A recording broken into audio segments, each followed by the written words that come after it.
Bien, pues en esta presentación vamos a hablar sobre el Pacto de Milán como impulsor de políticas alimentarias sostenibles y saludables, ¿no?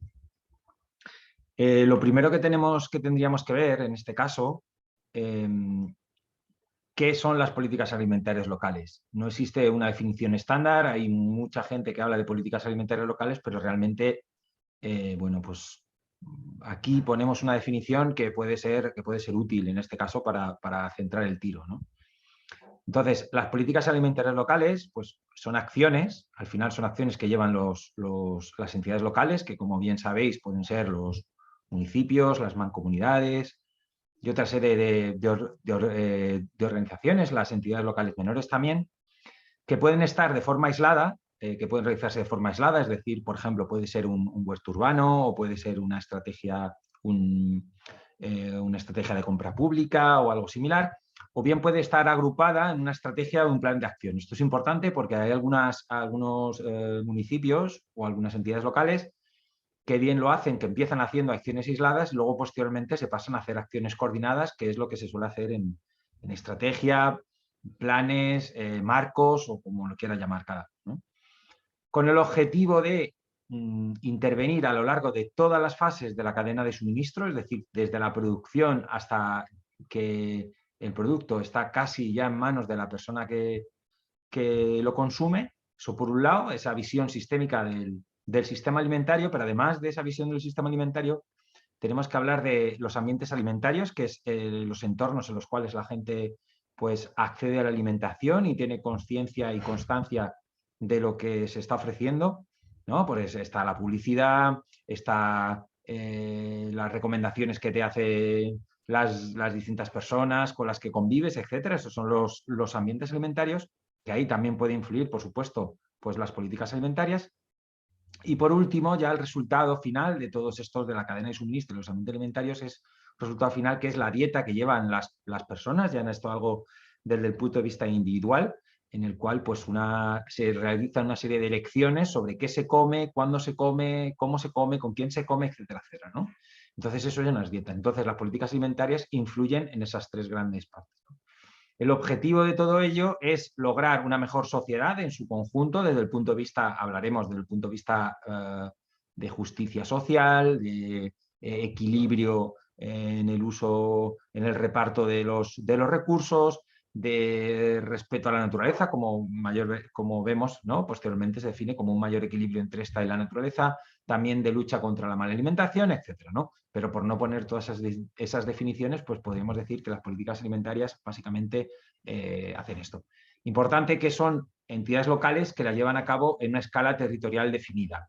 Puede ser un ayuntamiento que la lleve a cabo de forma aislada o varios ayuntamientos que la lleven a una escala territorial mayor que lo que es un ayuntamiento, ¿no? Incluso, bueno, pues con conceptos como puede ser bioregión o ciudad-región o cuenca alimentaria, o etcétera, etcétera, ¿no? Lo que engloban un territorio que se supone que provee de alimentos a una población que vive en ese territorio, ¿no?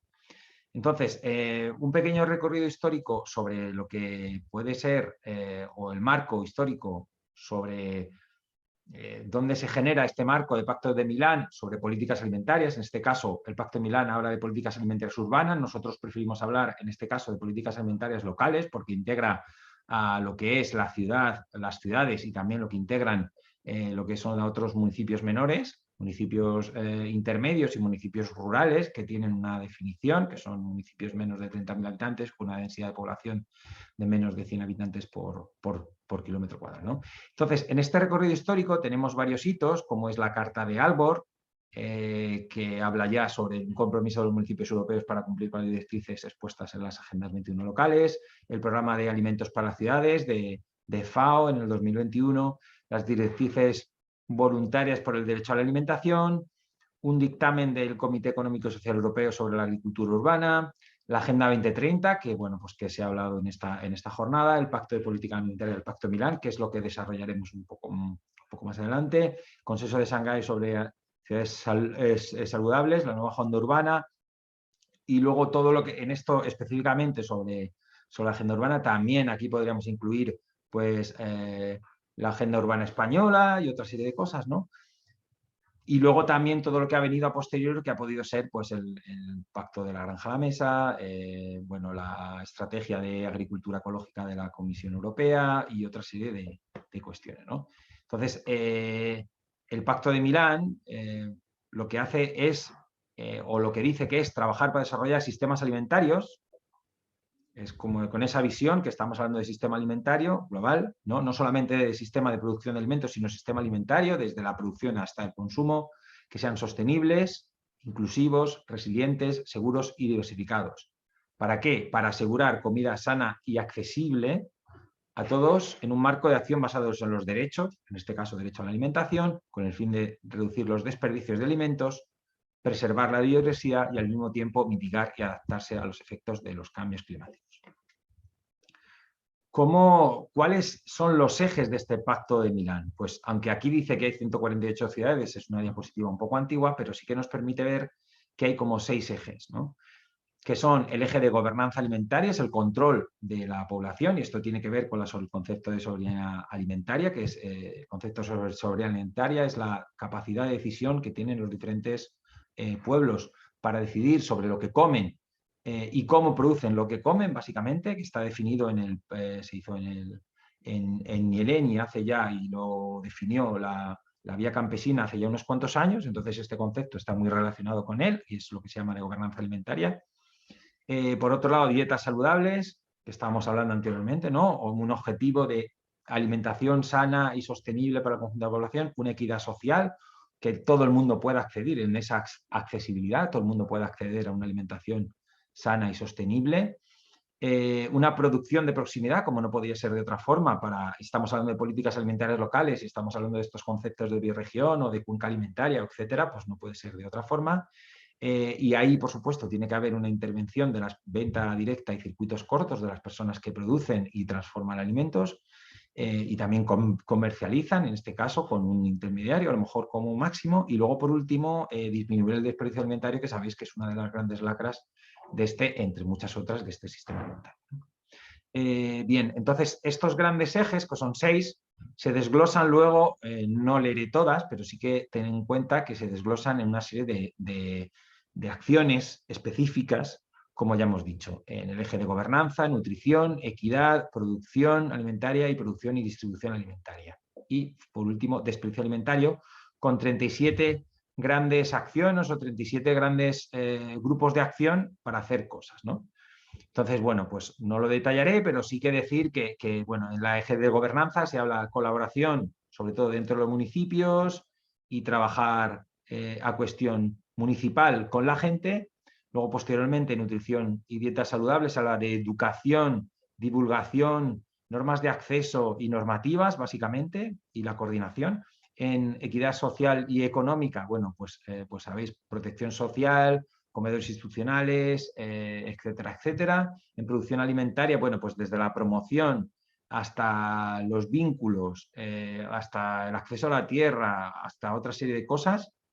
La provisión y distribución alimentaria, pues bueno, pues es claro lo que tenemos que hacer, apoyo a mercados, infraestructuras de venta directa, etcétera, etcétera. Y la parte de desperdicio alimentario es monitorear y reducir, básicamente, ¿no? Entonces, estos ejes que veis que tienen, que esos son los que usan el Pacto Milán, pues se supone que las personas, no, en este caso los ayuntamientos que forman parte del Pacto Milán, porque son los que son los socios, en este caso, los que firman el Pacto de Milán, pues en el Estado español, pues aquí podéis ver pues, que ahora mismo, pues dónde está, básicamente, ¿no? Tenemos en Galicia hay, en Asturias, en el País Vasco, en Castilla y León, en Aragón, en Madrid hay un montón, bastantes, en Andalucía también hay 3, luego posteriormente en Valencia hay otros 3 y en lo que es Cataluña hay 2, también ten en cuenta que está menos, ¿no? Eso es el Pacto de Milán en España. Que muchas de las ciudades que forman parte de la red de municipios por la agroecología, sí, perdón, forman parte del Pacto Milán, ¿no? una de las cosas, y es que hemos visto que estas políticas alimentarias, que nos dice el Pacto de Milán, bueno, pues que cuando se suscribe el Pacto de Milán, pues estos ejes de trabajo, muchas de las veces desde los ayuntamientos se piensa las competencias en materia de agricultura y alimentación son del Estado y de las comunidades autónomas. Como veremos, el Pacto de Milán te está diciendo que hagas cosas directamente en competencias de agricultura y alimentación. Y para ver el tema de las competencias, pues primero tenemos que ver qué es lo que nos dice la ley reguladora de las bases del régimen local, ¿no? Y te dice que tiene varios tipos de competencias, las propias que se generan en autonomía y bajo la propia responsabilidad, siempre en coordinación con las demás administraciones públicas, las competencias atribuidas, que hay una delegación del Estado y la respectiva comunidad autónoma. En este caso, pues como sabéis, las competencias en el tema de producción agrícola y alimentación básicamente están delegadas en las comunidades autónomas, pero hay ¿cómo decirlo? Hay un asterisco en el cual el ayuntamiento dice, el Estado dice que siempre que respondan a criterios de organización económica de la actividad general del Estado, pues ahí tiene potestad, y de hecho hay bastante jurisprudencia que dice quién tiene razón uno u otro. Es algo que están en continuo debate, ¿no? Y luego, por último, la que se llaman, entre comillas, competencias impropias, que solamente se pueden ejercer solamente se pueden ejercer cuando no se pone en riesgo la sostenibilidad financiera y no se incurra en una ejecución simultánea del mismo servicio público de otra administración, ¿no? Estos son los tres tipos de competencias, una que son autónomas, otra que delegan y otra que pueden hacer siempre que se respete ese principio, ¿no? Las competencias, claro, pero para ver lo que se podrían hacer dentro de los ayuntamientos, lo que podríamos decir es qué competencias específicas hay. Entonces, el artículo 25 de esta ley que hemos hablado de las leyes de bases de las entidades locales, dice que para la gestión de sus intereses y en el ámbito de sus competencias puede promover toda clase de actividades y prestar los servicios públicos que contribuyen a satisfacer las necesidades y aspiraciones de los vecinos en prevención y extinción de incendios. Aquí, por ejemplo, para prevenir y extinción de incendios, obviamente es un campo en el cual la ganadería extensiva tiene un peso, por lo tanto se pueden organizar gestiones del territorio en lucha contra incendios que pueden gestionar, que pueden promover la ganadería extensiva. Por ejemplo, voy a ir poniendo ejemplos, podrían ser muchísimos, aquí podríamos estar casi una hora hablando, pero podrían ser, por ejemplo, uno de ellos es la ganadería extensiva para luchar contra el incendio, ¿no? La promoción de la ganadería extensiva. En ordenación y gestión, ejecución de la disciplina urbanística, los tipos de suelos que se gestionan, como ese uso de suelos, esas leyes que hay de suelo y cómo se pueden hacer, qué competencias tienen a la hora de hacer cuestiones pues los ayuntamientos tienen bastante poder. En parques y jardines, obviamente, pues ahí podemos hablar de jardines comestibles, de parques productivos y otro tipo de cosas. Ahí se podrían hacer cosas. Conservación del patrimonio histórico-artístico, pues la conservación por ejemplo, de acequias o conservación de setos, ribazos, otro tipo de infraestructura ecológica que se puede considerar como algo histórico también, ¿no? Por la trayectoria, pues por la trayectoria que tienen. La protección del medio ambiente, por supuesto, ahí entran todas las medidas que tengan que ver en la lucha contra evitar la degradación de la naturaleza, el fomento de agricultura ecológica, el fomento de la infraestructura verde, etcétera, ¿no? Y ya aquí es claramente, aquí no voy a comentar, abastos, mataderos, ferias, mercados y defensa de consumidores y usuarios.